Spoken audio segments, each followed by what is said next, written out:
Today I want to do my first Slavoj Žižek video. He's a Slovenian philosopher, big Hegelian, he's a Lacanian psychoanalyst, and he really has some great observations on Donald Trump. I don't agree with everything he says, but he's certainly interesting. I'm not going to be interjecting too much because he is so interesting and entertaining to watch, so let's get straight into the video. The shamelessness you speak about in some way is in many ways the embodiment, the spirit of shamelessness. Yeah. You say here the large majority of Trump voters are everyday decent people, risky thing to say, who otherwise behave in rational ways. It is as if they externalize their madness and obscenity onto/into Trump. Can you just explain what I you will, mean? but in a more confused way, I will draw attention to something else. I think it's not yet in this book. A week or two after elections, maybe you know the story, but it's crucial, I think, to understand the efficiency of Trump. Alessandria Ocasio-Cortez, I will say something politically incorrect, the attractive, beautiful one. You know? She noticed, I even preferred not to know how, through some informants or what, that she was re-elected in her, I think it's Brooklyn or where? In Brooklyn. Yeah, as a congresswoman. But she discovered that many of her voters in presidential elections voted for Trump. So he contacted many of them, wrote to them like, why did you do this? And the answer is extremely interesting for me. The answer is because you nonetheless have something in common with Trump. Look at Kamala Harris. She was so well trained by experts that at the end she was saying practically nothing. When she was, do you remember? I remember a couple of days before the election, she was asked, "What you have done with Gaza there?" And you could almost see, click, how her mind is working, how she was afraid to either say something too much against Israel or something too much against Palestinians, and he came up with a total platitude, like, this is horrible, people are dying there, it should be stopped, or things like this, you know. While people were in a strange way even correct when they said that Trump and Ocasio-Cortez, although it's a strange authenticity, but they perceived the way they speak as not totally trained by, coached by experts, but some authentic openness. But this has nonetheless tragic consequences, because I read another analysis, an American friend who might send it to me, where she analyzed why do people who otherwise would have or did vote for Trump, why does Trump not only not lose votes, but even get new votes when he is caught lying? You know, this is the usual sport of liberal journalists, you know, all his mistakes, blah, blah. Because isn't it a sad answer? For them, this mistake means, you see, Trump is like us, not totally trained, there is authenticity in him, and so on and so on. So I find this very sad. But now I will provoke you, sorry. No. I think that's true.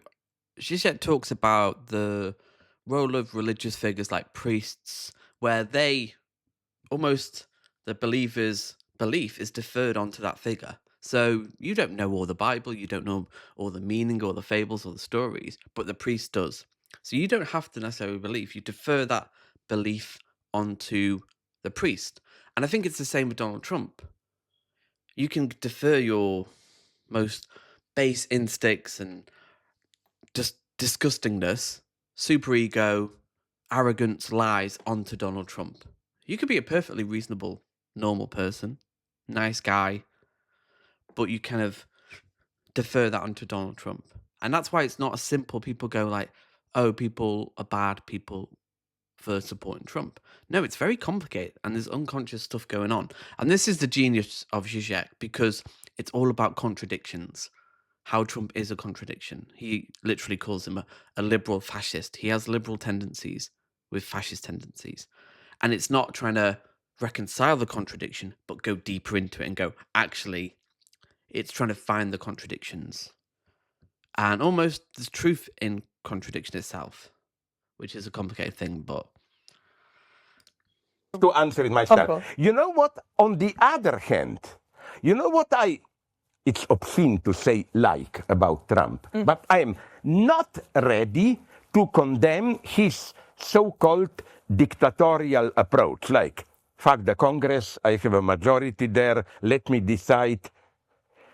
I think something like this should be done today. The point is, what is he doing with this power? And some friends who agree with me gave me a mega example. It's difficult to disagree. The greatest maybe moment in 20th history American politics, FDR, Franklin Delano Roosevelt. He effectively worked like that. He didn't care, even in the last elections, already 40 and then 44.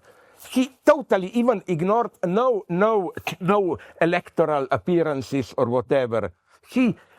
And I think that because of the confusing corruption and so on, one of the options that I'm seriously tempted by is not to say we need more authentic democracy, but maybe we need a soft dictator. By soft, I mean he doesn't go around and kill people, but effectively...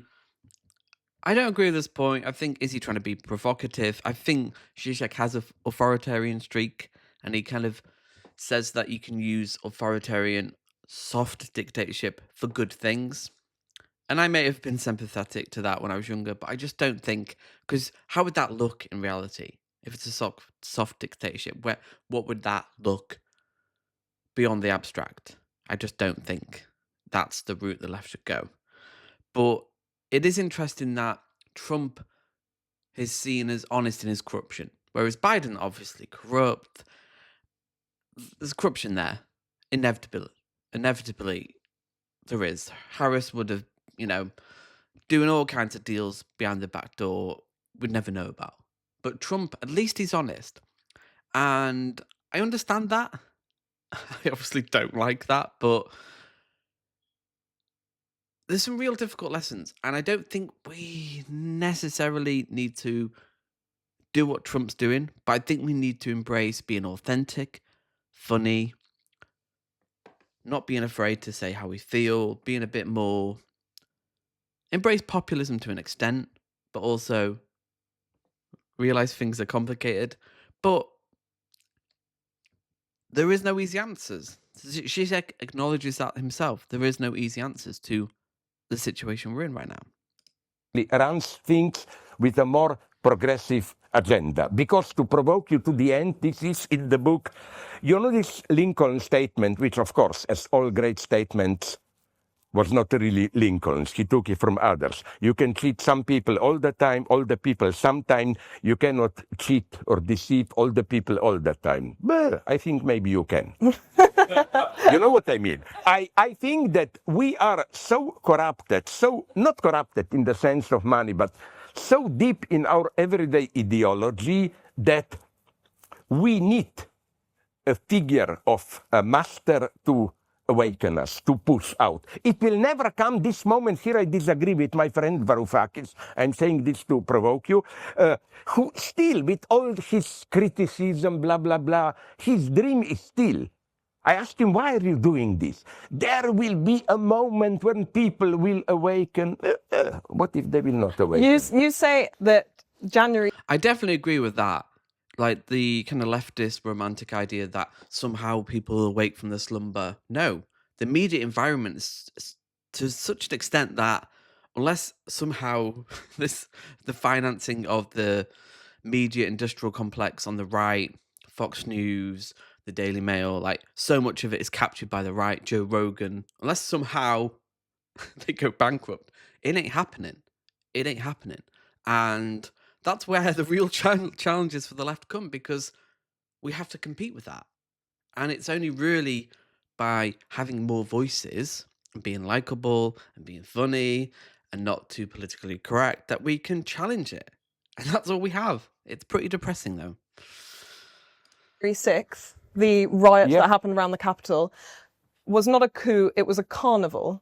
Yeah. Is that part of this kind of emergent, productive chaos in some way. Yeah, and you know why? Because, again, I said this, you know it, no? I don't like people who really read my stuff, then I cannot surprise you. Many of my friends, leftists, I wrote about this, were crying. They said, what is happening? Something which is the ultimate leftist dream. Group of people penetrate, occupy the seat of power, Congress. Right-wingers took even this from us. We don't even had the revolution. But it was clear that it was, as you said, a carnival revolution. And this should make us go back and see how, whenever a power structure, conservative, was in crisis, how often this strategy was already used. For example, I was 1 year old at that point, so I'm not claiming I was there, but I read books. You remember, when did Shah of Iran, when was he installed? In 1950, 51, or whatever, and Mossadegh, the president, who just wanted to nationalize some oil a little bit, war was over there. But you know how they did it? Pure carnival. It was not even military. They hired circus artists, clowns, and so on. It was a type of a public event. My lesson from this, it's again a shameless one. We shouldn't be afraid to address our voters as, under quotation marks, normal, decent people. We should stop with these obscenities. You know, I remember I was part, 68, and afterwards we thought those in power are dignified and so on, and we consider it subversive if you use the F word, you made signs like this and so on. And no, sorry, the right-wingers took this from us. You know who is my model here? I always emphasize this. Just compare Trump. Massively so. Definitely so. The left need to be more radical. They need to be cool. They need to be edgy. They need to be saying how it is. And I agree, political correctness has good intentions, but it's probably undermined the cause. And I think, yeah, we should talk respectfully about trans people, but also we've got to embrace the humour, energy, and our radical message, because we have got a PR issue. Leftists are seen as boring, stuffy, too kind of like humorless. It doesn't have to be the case. It doesn't have to be the case. And Bernie Sanders. Forget about Trump's ideology, how he acts. He's a kind of a obscene comedian, historicist. He changes his position all the time. He is the one for whom there is the death of truth, you know. Changing position all the time, acts as a clown and so on. That's why I entitled my text on that infamous debate where Vance and Trump attacked Zelensky as using Trump's own words. Basically, Trump grabbed Zelensky by his pussy, you know, to use his own words to remember, no? So what I'm saying is that, so beneath, that's the paradox, beneath all his protect the family, sanity, return to normality and so on, he's just a dirty pervert. While what I like about, as a person, what I like about Bernie Sanders is that, in spite of his radical agenda and so on, I met him once, just on the street. You can see him walking in, what's the capital of Vermont? Burlington, I think. Burlington, no? yeah. That, you know, he is really a nice, modest guy. You would expect him to be a neoconservative, very decent, normal guy. I think we should finally assert what is obviously true.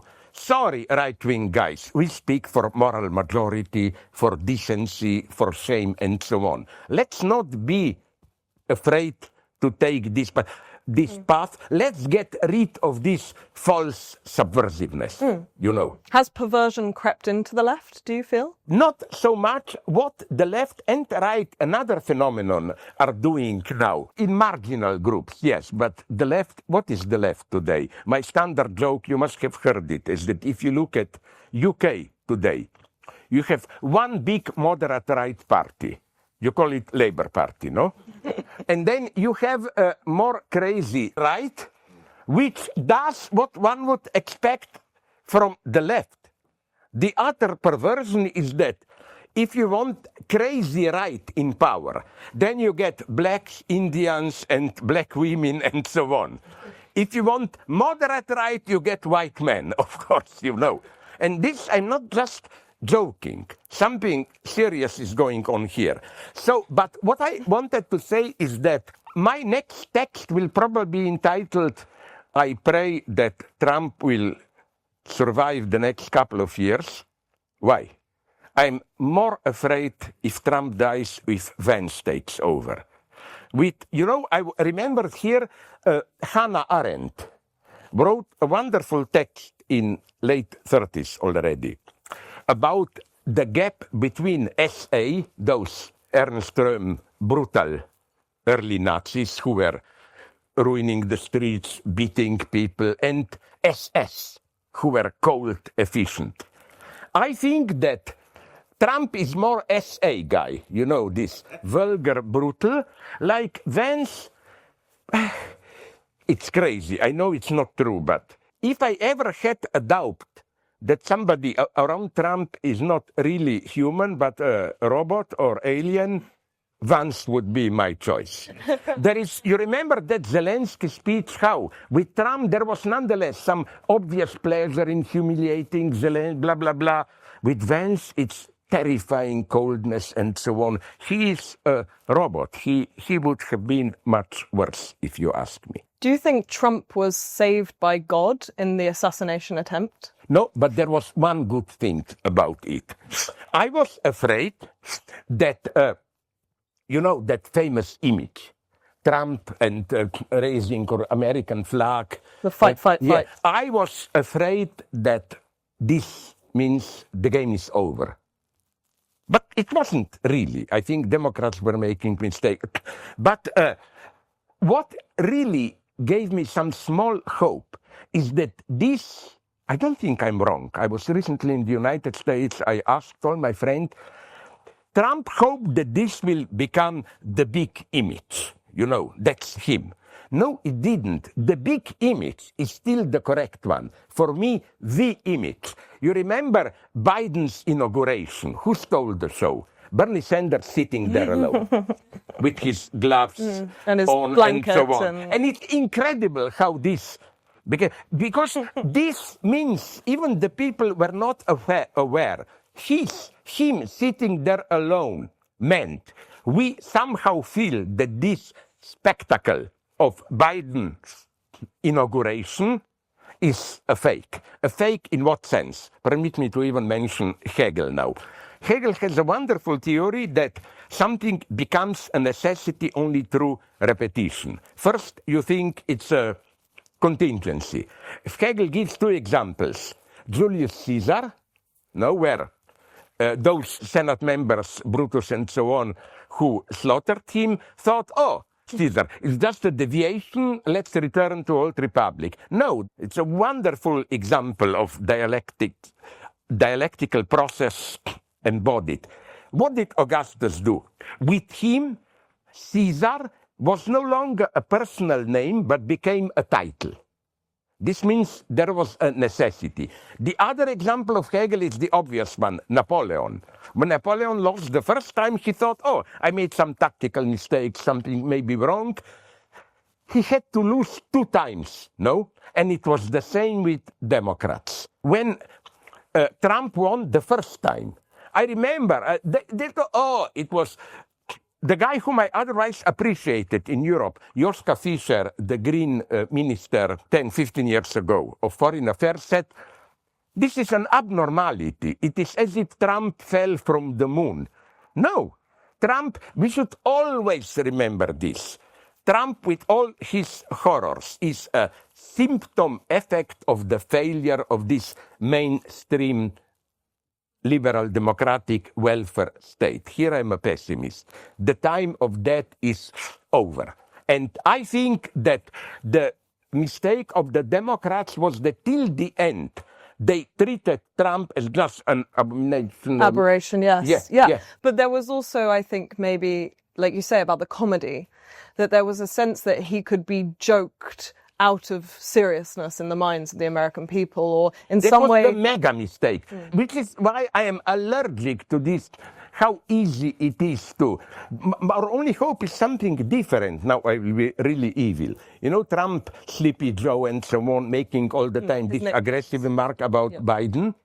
Sorry, but did you notice? I don't listen to him a lot, but, and I noticed, like, he's slowly moving in the direction of the Sleepy Joe. Not so funny, getting lost. I think he was much more funny even. I'm not afraid to say 8 years ago. You know, all the jokes that he made against that feminist, a little bit, Democrat Elizabeth Warren. Pocahontas. Yeah, and all that stuff. Sorry, there was some minimal spirit in that. Now it's just vulgarity, he gets lost. But nonetheless, and again, Varoufakis convinced me this. And I think that's because Trump's not in control. He was in control in the first term. He was being reined in, but he was in control. He's not in control now. Elon Musk is. He paid £250 million. $1, sorry. So I think it's very different. I think Trump is exhausted. He has the tariffs, which are going to be and are a complete catastrophe. He's going to probably end up backtracking on them. And if he doesn't, there's going to be a lot of pain. But things have changed. And why does Trump even want to be president? I don't think he even wants to be. Don't underestimate how he acts now. Many leftists think, oh, it's chaotic and so on. No, Varoufakis convinced me that in all this chaos of tariffs and so on, which they tell a lot. Did you notice now that even some island in Arctic where there are only penguins is now tariffs, but not Russia? As well they said, no? So that's another story. What I wanted to say is that this effect of chaos is obviously well planned. This is standard Trump strategy. Announce with big pomp something that triggers chaos, and then you use chaos to negotiate. To realign. Yeah, to realign. And I've heard, you know, like I have my own. But the Trump is, the tariffs aren't working on that. It's been pretty pathetic on Trump's behalf. He's saying to China, don't retaliate, call me, which is so pathetic because you think she's going to do that? He's going to not retaliate and then just do what you tell him to do? Like, just complete blindness to that, like how people actually work. And this is where you get the incompetency and incoherence of fascism. It just assumes that their expectations, their plan is going to work, no outside kind of externalities. We know what we're going to do. We have a plan. It's going to work. But life isn't like that. Private KGB or whatever you call it. And I know people who know people who know people who know White House. Now, I like this. And there are even rumors that reached me quite serious that when we say, oh my God, but this may trigger protests, massive protests. Well, what if Trump wants this? Because he already said then he will be able to cancel elections, use National Guard and so on. Don't underestimate him. Don't think, you know, he is just doing some crazy things and in a year or two everything will collapse. What if it will not collapse? The first bad news I have for you here is that the proto-Trump, Milei, you know, in Argentina, I know. I think that's massively true. People assume, liberals assume that. And I think I assume it to an extent because that's what we want. We think, oh, logically, these Trumps are going to be completely catastrophic, which they will. But that doesn't necessarily mean they will lead to Trump's downfall. In a sane world, they would. And they might. As Žižek said before, like, Trump flip-flops so much. He has no consistency. He will easily go back on these tariffs and go like, yes, I won, even though, like, he probably will have to back down. But he'll twist it into a win. And that's where Trump is kind of a genius, where he can, like, twist the narrative in his favor, even if he loses. And how do you deal with that? It's really difficult for liberals to deal with that because they just see things as like, oh, you know, there's a logical route here. He does bad things. He's going to lose. But that isn't the case with Trump. He doesn't live by the same rules as everyone else. Oh, all my Argentinian friends were telling me, he is a clown, it will be over. No, economy is picking up a little bit now. And his popularity is now even a little bit higher than at the moment when he was elected, you know. So again, don't underestimate the true force of attraction of Trump. Yeah. He knew, you know what he learned? How to use lies themselves as an instrument to assert yourself as authentic. You know, I often use this example from Lacan. That is the scary contradiction. That is the scary contradiction, where he will use lies, blatant lies, and some people will see that, some people won't, for his reality. He creates his own reality with the lies, and people buy into that reality. The same with tariffs. It's happening now. Tariffs generally are not a great thing. They can be used in specific cases to protect certain industries, but in a global financial economy, they're not going to be appropriate for America, especially with China and what's going on there. So that's the hard thing to go. And this is psychoanalysis, the contradictions and the unconscious things going on that we don't account for in our assumed rationality. And this is why Žižek is a genius, because he accounts for the unconscious dynamics, the contradictions, and how often truth kind of can be formed by lies, which is a contradiction, and the other way around. So, yeah, it's difficult stuff in a way. Of the gap, and I think you cannot understand today's populist politics without this. The gap between, sorry for complex terms, what Lacan calls subject of the enunciated, which simply means the content, what you are saying, and subject of the enunciation, which means, let's cut the trap, the subjective position implied by what you are saying. For example, if we are dealing here with liars, so-called, analyzed by Russell and others, you know, liar's paradox. If I say everything I'm saying is a lie, it's self-contradictory. Because then, is this a lie? If this is a lie, then everything is not a lie. But Lacan's proposal is that there can be a truth in this. It's not necessarily a contradiction. If you apply this distinction, for example, if you are in a real life crisis, desperate, no? And suddenly realize I was bullshitting, losing time. If you say, in such a desperate state, all my life, everything I did was fake, a lie, it's not contradictory. It simply can be an authentic expression of your despair. But the other way around also functions here, which is that you can lie in the guise of truth. Both the left and the right like to do this. Everything you say it's true is true as a particular statement, but it's presented in such a way that it serves the general lie.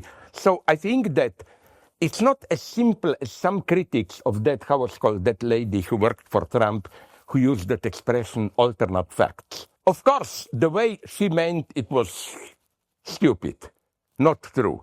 But there are alternate facts, not in the sense Holocaust happened or maybe it didn't, it's all a discursive construct. I'm not saying this. I'm just saying that reality is a big chaos, and when you pick something up as your line, it's always biased. And to arrive, here I remain a traditional Marxist, if you want to arrive at the truth, it's not neutrality, simply, you are above. There is a certain position of the victim and so on, which is a biased position. You only arrive as the truth. My eternal example, maybe some of you know it. Let me see, let me imagine that and I will be a good guy here for as an exception, I'm in 36 in Germany, 37, before they got after Crystal Night War, and I debate with hardline Nazi, the role of the Jews. And I can imagine a Nazi providing a consistent story. I checked with my Jewish friends. It's all true. 60-70% of lawyers in Berlin and around were Jewish. A large majority of art critics were Jewish. A majority of bankers were Jewish. That's my point. I wonder if it will be too much for you. When you criticize the Nazis, it's not enough to accept the debate at the level of facts. Because the result then will always be somewhere in between. Okay, the Jews are, a Nazi will say, maybe not as bad as I thought, but nonetheless they are doing many. No, the true question is another one. It is, why does a Nazi subject need the figure of a Jew to maintain his identity? Because if you take the Jew away, then the whole Nazi edifice collapses. It's obvious. I will not go into it. The standard explanation that the Nazi problem is how to return to a non-antagonistic society. Their vision is kind of a corporate feudal capitalism. Capital is dynamic, but within a harmonious state. So to explain why antagonisms, you need a figure like a Jew, in their view, who introduces dissent from outside, you know. So they structurally need the Jew. So again, the true question is why are they so fixated? Why do they need a Jew to assert their own political identity? That's the point. I here refer, that's where my idea came to me. Some of you maybe know it, from a wonderful passage from Lacan, when he says, let's say a husband is pathologically jealous, claiming that his wife is cheating, suspecting it. Lacan says something wonderful. He says, even if all his suspicions are true, his jealousy is still pathological. Because, you know, it's not driven by the fact is the wife sleeping with other men or not. The point is, why does he need jealousy to sustain his subjectivity? He would have collapsed without it. I speak too much. Go on. No, the antagonism of Trump, though, you speak in the book about how Trump voters kind of live vicariously through him in some way. But I think also maybe the opposite is true, that Trump haters live vicariously through him also. Absolutely. In a kind of shadow play. I have here a nice theory. I even forgot where. I write too much. I developed it, that Trump is the result of the crisis of the standard liberal democratic welfare state. You know, he even admits this. He was not such a totally bad guy as some people thought. Fukuyama, in the last elections, he said, vote for Bernie Sanders. He saw it clearly. It didn't work. But what I want... Massively the case. Trump is the manifestation of the death of liberalism, the centre ground capitalism, and that's why we need socialism. The only way out of this impasse now, in this 21st century AI, climate change, automation, is socialism, a form of socialism, a form of redistribution of wealth, because inequality is the biggest problem we face, combined with climate change and the other things, automation, AI, and where the economy's going. How do we deal with this? It's only a left, and that's why figures like Keir Starmer aren't enough. Some kind of moderation. People don't want the centre ground. Liberalism is dead. They want something different. And all they're being given at the moment is fascism. And we need to present socialism as the viable alternative. And that's the big challenge for the left, because we're not very good at doing it. To say is that, you know, this Freudian theory, it's a little bit naive, but it's another story to explain it. Where Freud says that fetish is the last thing you see before you see sexual difference, that the woman has not a penis, blah, blah, all that stuff. It sounds ridiculous today. That's another topic. I think that in this sense, Trump is a fetish for much of today's liberal left. It's the last thing they see before admitting social antagonisms, class struggle, and so on. You focus on Trump, you don't have to analyze what really is wrong in our societies, you know. Like many Trumpians begin well. For example, you know whom I wouldn't say it's too obscene, I like. But sometimes he begins well. It's horrible, I apologize. Steve Bannon. Yeah. He's as close as you can come to, don't laugh, a left Trumpian. Do you know that in... I have to say, I completely disagree with this. I kind of know what Žižek's saying, but I did a video on Bannon the other day. I just don't believe his populist lies. I just don't think I think it's fake populism. I don't think Bannon really cares about the average. I think it's just a grift. I think he's kind of got a niche, an angle that is popular. He can sit outside of the establishment and seem like he's anti-establishment whilst being part of the establishment. I just don't buy it. Yeah. Trump's first period, 4 years, he was dismissed from the White House because he wanted something that no Democrat today, maybe Bernie, dared to demand. He said the first thing we should do is to raise maximum taxes for 25 to 40%. So Trump does address something that obviously is wrong in this standard liberal democratic vision. And this is also my problem. I'm so often misunderstood here in my critique of whatever you call it. I know it's a very differentiated field. Political correctness, cancel culture, wokeism, and so on and so on. Quite often, of course, not quite often, almost always, agree with their goals. But I think the way they practice their struggle subverts their goals. My classical example, which I use when explaining Hegel, and cancel culture works like this. We are for diversity and inclusion.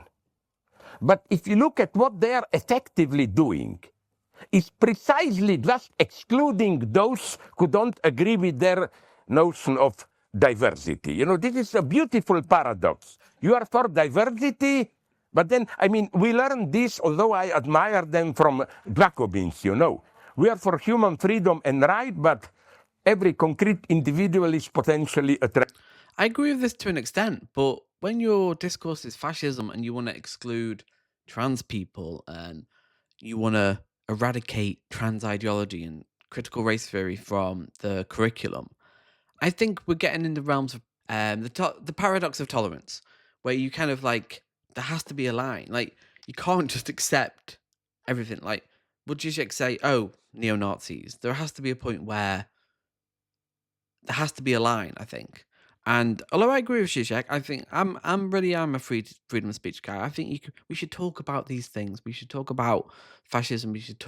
People should have an opinion. I don't think people should be censored on social media. Even some of the worst stuff.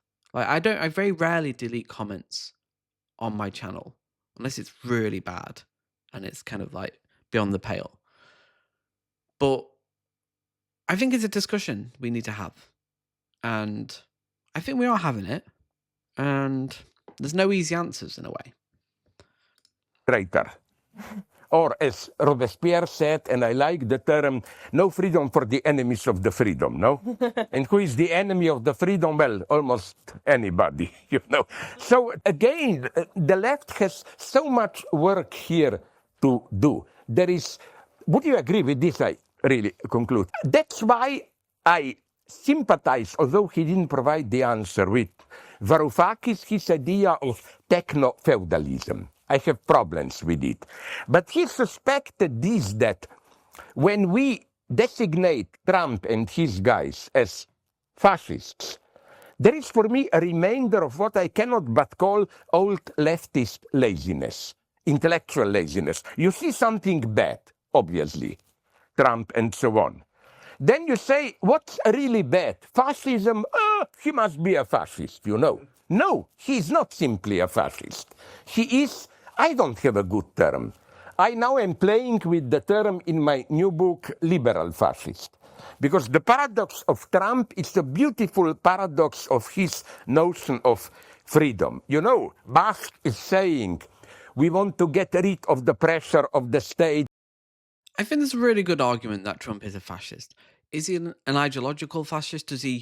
Would he describe himself? No. I think it's a tendency. It's an unconscious tendency towards nationalism, a supremacism, a crisis of capitalism. It's not like a conscious thing that people do, like, oh, I'm a fascist. No, we're seeing it across the world. A reactionary tendency towards nationalism, anti-intellectualism, anti-empiricism, anti-experts, focus on a collective identity of the nation.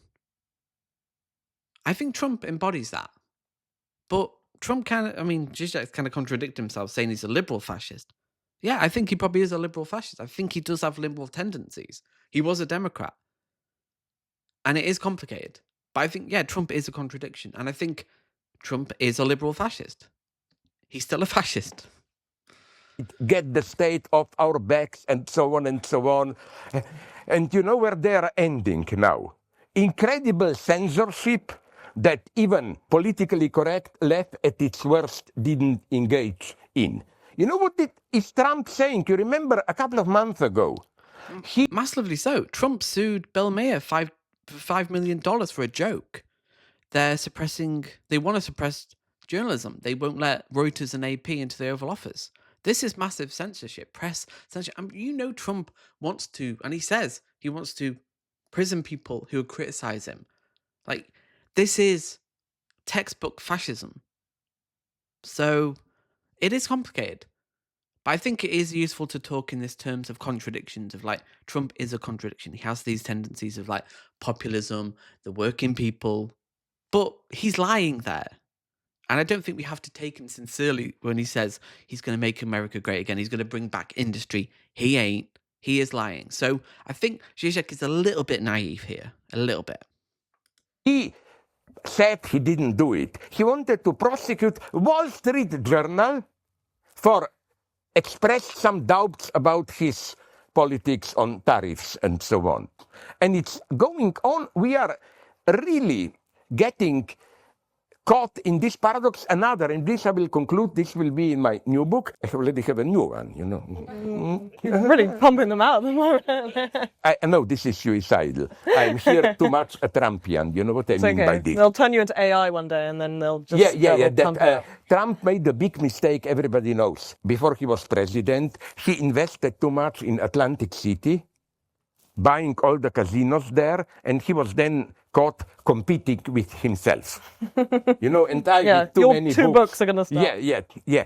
But the fundamental antagonism I see is that on the one hand, you know that his inaugural address speech, the main slogan was sanity, common sense, you know, like all this LGBT madness and so on, and then let's return to common sense, which is normal people who know there are men and women, whatever you want, and so on. But at the same time, look what Trumpians are doing. Here, my model are guys like Elon Musk, but especially other interesting theorists. The crucial notion here is what they call digital state. The idea is this one, and that's behind Trump's Gaza idea, that the situation today is so corrupted that we have to clear a territory and construct a new society through algorithms, experts from zero. Trump's lie is that he refers to ordinary people, their needs against intellectual corruption and so on, corruption of intellectuals. But what he is doing is something terrifying. The era of common sense has passed. The problems we are facing today, ecological crisis, it means we should drop our standard notion of nature. What is our spontaneous notion of nature? Even in Marx, you find it. It's that we, humanity, may have our hubris, destroy, blah, blah, but there is endless nature with its harmonious circulation, and whatever happens, nature will win in the long term. I no longer think it is like this. I believe in the notion of Anthropocene in the sense that, double sense, not only did we disturb, if something like this exists, the normal self-reproduction of nature, but was nature itself ever natural? I always mention, I'm sorry if you know this example, what are still our big sources of energy? Coal and oil. Can you even imagine what catastrophes must have happened on our Earth before even humanity was here to have oil reserves and so on? So my standard line here is, if nature is our, sorry if you know this line, if nature is our mother, it's a dirty bitch of a mother, you know. We cannot rely on whatever happens, you know, this wisdom, nature is there. No, a true materialist ecologist today has to begin with, there is a potential threat, chaos in nature itself. Don't fall for this typically humanocentric, humanist notion of nature is just a gentle background which is... Yeah, I agree. There's no equilibrium or like kind of balance in nature. That's a human structure that we put on it, like this kind of harmonious nature that there's balance. Obviously not. But Trump is... Zizek's right that even that's the case, we still need to deal with climate change. And I like that complexity of Zizek. He kind of acknowledges that, yes, it's chaos. And we're not going to restore the balance because it's so complex and so multifaceted and it's changing. It's massively contingent. But we need to deal with climate change. Always there and we can return to it. No, we basically don't have anywhere to return. So back to that point, isn't this zero beginning? This is what Trump tried to practice in Gaza. That was his dream. It was not so much anti-Palestinian. His dream is, finally, we have a chance to clear a territory, totally everything is destroyed, and to build a society from zero there. So I don't know about that. Maybe in a naive way, Trump is incredibly naive and thinks that he just sees it as like a property opportunity. But yeah, she's right. That's pretty scary. And I think maybe Zizek's given Trump more of the benefit of the doubt he deserves here. I just don't think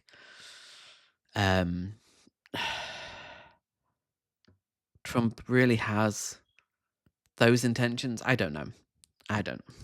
My point here is what? Is that in the sense Trump brings out this idea usually associated with the most hardline Stalinists of building a new man. He literally wants to do it. And that's what I think is his contradiction, if you want to put it in this way. On the one hand, referring to ordinary people against experts, corporations, I speak for you.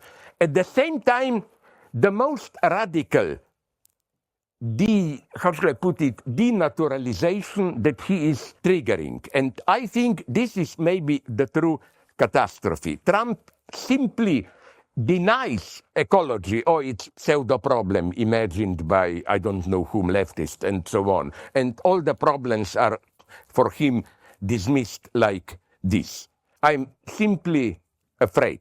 And that's why, to conclude with my mega provocation, that's why when people ask me, why are you a communist, in what sense? It's a no deep Marxist analysis. Look seriously at the problems we are facing today. Ecology, artificial intelligence, social conflicts. All I'm saying, and forget about Communist Party, Central Committee, and so on, is that isn't it for me absolutely obvious that we will be able to confront these problems only through some kind of more global cooperation and organization. That's why I still like the COVID pandemic. Not only it was a golden time for me, I loved it. Can you imagine anything better than you don't have to meet friends and so on? I even pretend that Zoom is too complicated for me. Well, I remember you trying to do that last time we did an interview, actually. On that note, yes, we need to deal with real issues. That's the problem that we face now. Immigration, it's beneficial for everybody. It's a natural. It's like being against the economy. It's such a simplistic debate for or against. We have real issues that we need to deal with. So go and watch the rest of the interview, the Q&A. It's really interesting on Unheard. And I'll see you in the next video.